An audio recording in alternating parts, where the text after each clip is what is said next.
ഇന്നങ്ങനെ നമ്മുടെ യാത്ര 2-ാം ദിവസത്തിൽ എത്തിയിരിക്കുന്നു. 2-ാം ദിവസത്തിൽ നമ്മൾ എങ്ങോട്ടാ പോകുന്നതെന്നല്ലേ? ഇത് അവീസിന്റെ ഒരു റെന്റേ കാറിന്റെ ഷോറൂമാണ്. ഈ റെന്റേ കാർ ഷോറൂമിൽ നമ്മൾ ബുക്ക് ചെയ്ത വണ്ടി ഈ കിടക്കുന്ന മസ്ഡ ആയിരുന്നു.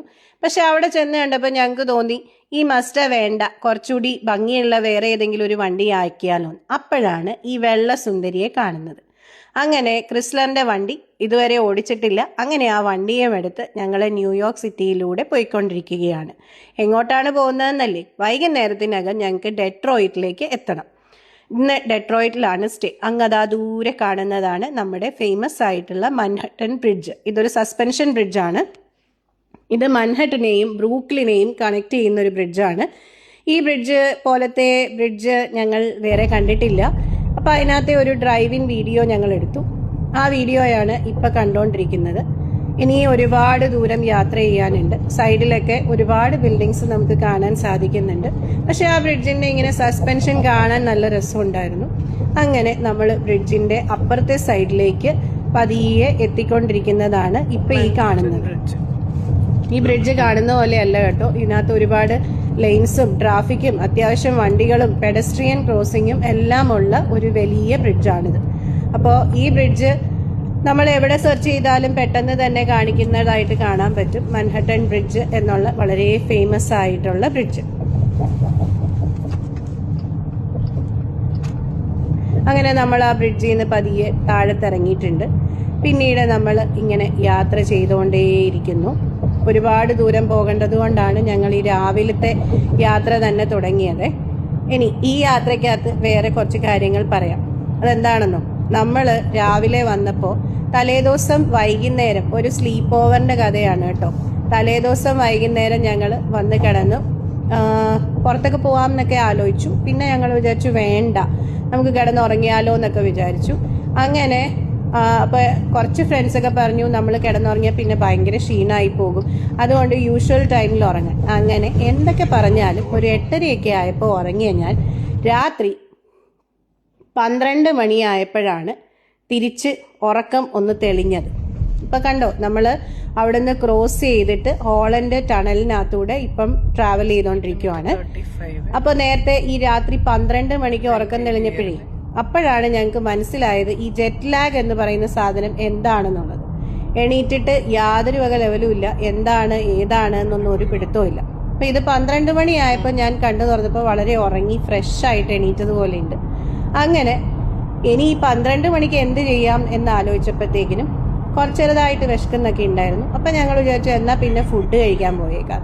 അങ്ങനെ ഫുഡ് കഴിക്കാനായിട്ട് പോവാണ്. അങ്ങനെ ഫുഡ് കഴിച്ചു. ഫുഡ് കഴിച്ച് കഴിഞ്ഞപ്പോഴത്തേക്കിനും ചെയ്യാൻ പ്രത്യേകിച്ച് പരിപാടിയൊന്നുമില്ല. അപ്പം ഞങ്ങളിങ്ങനെ അതിനകത്ത് ഒരു കുഞ്ഞി തമാശ പറയാം. ഞങ്ങൾ ഈ ഡെട്രോയിറ്റ് എന്ന് പറഞ്ഞ സ്ഥലം US-ന്റെ മാപ്പ് നോക്കുമ്പോൾ വളരെ അടുത്തായിട്ട് ഞങ്ങൾക്ക് തോന്നിയിരുന്നു. അപ്പോൾ അത് കഴിഞ്ഞപ്പോൾ ഞങ്ങൾ പതിയെ ഗൂഗിൾ മാപ്സിലൊക്കെ ഇട്ട് നോക്കിയപ്പോഴാണ് മനസ്സിലായത് ഇതങ്ങ് ഒത്തിരി ദൂരെയാണെന്നും ഒരു 9 to 10 hours ഡ്രൈവ് ഉണ്ടെന്നും മനസ്സിലായത്. അപ്പോൾ രാത്രി ആകുമ്പോഴത്തേക്കിനും അവിടെ എത്തണമല്ലോ. അപ്പം അങ്ങനെ 4 മണിയൊക്കെ ആയപ്പോഴത്തേക്കിനും ഏട്ടൻ എൻ്റെ അടുത്ത് ചോദിച്ചു നമുക്ക് പോയാലോ, ഇപ്പൊ പോയി നോക്കിയാലോ, മെട്രോ ഉണ്ടോ എന്ന് നോക്കുന്നു പറഞ്ഞു. അപ്പം നമ്മളിവിടെ ദുബായിലായതുകൊണ്ട് മെട്രോയൊക്കെ നമുക്ക് പരിചയമുണ്ട്. അതുകൊണ്ട് നമ്മൾ വിചാരിച്ചു മെട്രോ ഉണ്ടാവും. സമയം നമ്മൾ ചെക്ക് ചെയ്യുന്നു. ചെക്ക് ചെയ്യുമ്പോഴത്തേക്കിനും നമുക്ക് പോയി കഴിഞ്ഞ് കഴിഞ്ഞാൽ പതിയെ പോയി വണ്ടി എടുക്കാം. അവീസിന്റെ 24 hours ഉള്ള റെന്റേ കാർ ഷോറൂമാണ്. അതുകൊണ്ട് നമുക്ക് അവിടെ പോയി എടുക്കാമെന്ന് മനസ്സിലായി. അങ്ങനെ ഞങ്ങളൊരു മെട്രോയൊക്കെ പിടിച്ച് പതിയെ അവിടെ ചെന്നു. അങ്ങനെ ന്യൂയോർക്കിലെ മെട്രോയിലും കയറാനുള്ള ഭാഗ്യം ഉണ്ടായി. കയറി അവിടെ ചെന്ന് എത്തിക്കഴിഞ്ഞപ്പോഴത്തേക്കിനും എന്ത് സംഭവിച്ചു, അവിടെ എല്ലാ കാസും ഓപ്പൺ ആണ്, അവിടെ ആൾക്കാരൊക്കെ ഉണ്ട്. അങ്ങനെ ഞങ്ങൾ സംസാരിച്ചു. അങ്ങനെയാണ് ആദ്യത്തെ ആ മസ്റ്റയുടെ കാറ് ഞങ്ങൾ എടുക്കുന്നത്. മസ്റ്റയുടെ കാർ എടുത്തു. ഞങ്ങൾ വിചാരിച്ചു ഇത് തന്നെ എടുക്കാം എന്നൊക്കെ വിചാരിച്ച് പതിയെ വെളിയിലിറങ്ങി നോക്കി ഒക്കെ കണ്ടോണ്ടിരുന്നപ്പം എൻ്റെ അടുത്ത് പറഞ്ഞേടി ഈ കാർ ഒരു സുഖമില്ല, നമുക്ക് വേറെ. അപ്പോഴാണ് ഞങ്ങൾ ഈ ക്രിസ്ലർ കാണുന്നത്. ക്രിസ്ലർ ഇതുവരെ ഞങ്ങൾ ഓടിച്ചിട്ടില്ല. അപ്പം അതുകൊണ്ട് ഞങ്ങൾ വിചാരിച്ചു ഈ കാർ എടുത്താലോ. അപ്പോൾ ഏട്ടൻ്റെ അടുത്ത് പറഞ്ഞേടി നല്ല കാറാണ്, നല്ല വലിയ കാറാണ്. പിന്നെ അത് മാത്രമല്ല ഞങ്ങൾ പോകുന്നത് ഞങ്ങളുടെ ഫ്രണ്ട്സിനെ മീറ്റ് ചെയ്യാനായതുകൊണ്ട് അവരുടെ ഫാമിലിയിൽ ഓൾറെഡി 4 പേരുണ്ട്. പിന്നെ ഞങ്ങൾ 2 പേരും കൂടെ ഉണ്ട്. അപ്പോൾ പിന്നെ എന്തായാലും ഒരു 7 സീറ്റർ വണ്ടി വേണം എന്ന് ഞങ്ങൾക്ക് തോന്നി. കാരണം ഞങ്ങൾക്ക് അവരുടെ കൂടെയൊക്കെ പുറത്തു പോകാനുള്ളതാണല്ലോ. അങ്ങനെയൊക്കെയുള്ള പ്രതീക്ഷയിലാണ് ഞങ്ങൾ പതിയെ ഈ ക്രിസ്ലറിൻ്റെ വണ്ടി എടുക്കുന്നത്. തിരിച്ച് വീണ്ടും ചെന്ന് അവരോട് ഈ വണ്ടി മതി എന്നൊക്കെ പറഞ്ഞ് ആ വണ്ടി എടുത്ത് വന്നു. അപ്പോൾ ഈ ടണലിന് കുറച്ച് നീളം കൂടെ ഉള്ളതുകൊണ്ട് കുറച്ച് കാര്യം കൂടെ പറയാം. അത് കഴിഞ്ഞ് ഈ വണ്ടി എടുത്ത് കൊണ്ടുവന്ന് ഞങ്ങൾ ഞങ്ങൾ താമസിച്ചിരുന്ന ഹോട്ടലിൽ വന്നു. പെട്ടെന്ന് തന്നെ ചെക്കൗട്ട് ചെയ്തു. ചെക്കൗട്ട് ചെയ്തതിന് ശേഷം നേരെ വണ്ടിക്കകത്തോട്ട് ബാഗേജ് എല്ലാം എടുത്തു വെക്കുന്നു. ഞങ്ങൾ കയറിയിരിക്കുന്നു, മാപ്പ് സെറ്റ് ചെയ്യുന്നു. ഡെട്രോയിറ്റ് എന്ന സ്ഥലത്തേക്കുള്ള മാപ്പ് ഇടുമ്പോൾ ഞാനതാ കാണുന്നു 9 to 10 hours ആണ്. അങ്ങനെ ഞങ്ങൾ വിചാരിച്ചു കാര്യം പറഞ്ഞും കാഴ്ചകൾ കണ്ടും ഒക്കെ നമുക്കങ്ങ് പോയേക്കാം, അപ്പം നമുക്ക് എളുപ്പം എത്താമല്ലോ. അപ്പോൾ നമ്മൾ ആ ഹോളണ്ട് ടണലിൽ നിന്ന് ഇറങ്ങി അങ്ങനെ നമ്മൾ ന്യൂജേഴ്സിയിലേക്ക് എത്തിയിരിക്കുന്നു. അപ്പോൾ ന്യൂജേഴ്സി വരെ എത്തി.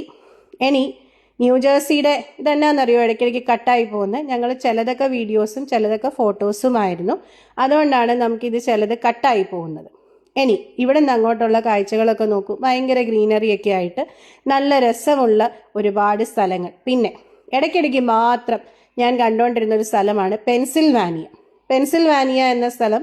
ഓർത്തിരിക്കാൻ ഒത്തിരി കാരണങ്ങളുണ്ട്. ഏട്ടൻ്റെ ഒരു ഫ്രണ്ട് അവിടെ താമസിക്കുന്നുണ്ട്. ഫ്രണ്ടല്ല, സീനിയറാണ്, താമസിക്കുന്നുണ്ട്. അപ്പോൾ അതുകൊണ്ട് ആ സ്ഥലം ഞങ്ങൾക്ക് വളരെ ഇഷ്ടമുള്ളൊരു സ്ഥലം. ഒത്തിരി ഗ്രീനറി ആയിട്ട് ആ ചേട്ടൻ്റെ ഫോട്ടോസിലൊക്കെ ഞാൻ കാണാറുണ്ട്. അപ്പോൾ എനിക്ക് ആ റോഡിലൂടെ പോയപ്പോഴത്തേക്കിനും ഭയങ്കര സന്തോഷം തോന്നി. രണ്ട് സൈഡും നിറയെ ഗ്രീനറിയൊക്കെ ആയിട്ട് നമ്മളിങ്ങനെ കേരളത്തിലൂടെയൊക്കെ പോകുന്ന പോലെ പതിയെ ഇങ്ങനെ പോയിക്കൊണ്ടിരിക്കുക. ഇപ്പം മനസ്സിലായില്ലേ, കേരളത്തിൽ മാത്രമല്ല കേട്ടോ പച്ചപ്പും ഹരിതാപയൊക്കെ ഉള്ളത്, വേറെ രാജ്യങ്ങളിലും ഒക്കെ ഉണ്ട്. അപ്പോഴാണ് എനിക്ക് സംശയം തോന്നിയത്, ഇനി ഈ ന്യൂജേഴ്സി കാരണമായിരിക്കുമോ ജേഴ്സി പശു എന്ന് പേര് വന്നതെന്നൊക്കെ ഞാൻ മനസ്സിൽ ചിന്തിക്കുന്നുണ്ട്. എന്നാലും പിന്നീട് ഇടയ്ക്കെപ്പോഴോ സമയത്തൊക്കെ എനിക്ക് ചെറുതായിട്ട് ഉറക്കമൊക്കെ വരുന്നുണ്ടെങ്കിലും ഇതുപോലെ ഓരോന്നൊക്കെ പറഞ്ഞ് കുറച്ച് എൻ്റർടൈൻമെൻ്റ് ഒക്കെ ആയിട്ട് ഈ ഡ്രൈവ് ഞങ്ങളിങ്ങനെ തുടർന്നുകൊണ്ടേയിരുന്നു. അപ്പോൾ ഇടയ്ക്കിടയ്ക്ക് നമുക്ക് നീലാകാശം മാറി വെള്ള ആകാശമാകുന്നതും ഒക്കെ കാണാനായിട്ട് പറ്റുന്നുണ്ടായിരുന്നേ. ഈ വഴികളിൽ ഏറ്റവും കൂടുതൽ ഞങ്ങൾ കണ്ടിട്ടുള്ളത് വലിയ വലിയ ട്രക്കുകളാണ്. അപ്പോൾ ഇപ്പം കാണുന്നതിലാണ് എന്താണ് മഴ പെയ്തിട്ട് വെള്ളം തെറിക്കുന്നതാണ് ഈ കാണുന്നത്. വലിയ ട്രക്ക് ഓവർടേക്ക് ചെയ്തു പോകുമ്പോൾ ഒരു കൊച്ചുകുട്ടിയുടെ കൗതുകം പോലെ ഞാൻ അതിലെ ട്രക്ക് ഡ്രൈവേഴ്സിനൊക്കെ ടാറ്റയൊക്കെ പറയേ. കാരണം ഇത്രയും വലിയ ട്രക്കിൻ്റെ സൈഡിൽ കൂടെ നമ്മൾ കയറി പോകുന്നത് ഒരു പ്രത്യേക തരം അവസ്ഥയാണ്. അപ്പം അതെല്ലാം കൊണ്ടും നമ്മൾ ഈ യാത്ര കുറച്ചുകൂടെ കഴിയുമ്പോഴത്തേക്കിനും നമ്മൾ ഡെട്രോയിറ്റിലേക്ക് എത്തിച്ചേരുകയാണ്. ഡെട്രോയിറ്റിലെത്തി കണ്ടോ, മിഷിഗൻ എത്തുകയാണ്. മിഷിഗനിലാണ് ഏട്ടൻ്റെ ഫ്രണ്ട് താമസിക്കുന്നത്. അപ്പം നമ്മുടെ ഇന്നത്തെ യാത്ര ഇവിടെ അവസാനിക്കുകയാണ്. ഡേ 3 വീണ്ടും ഒരു യാത്രയുമായി, ആ യാത്രയുടെ കഥയുമായി നമുക്ക് അടുത്ത ദിവസം കാണാം. ബൈ.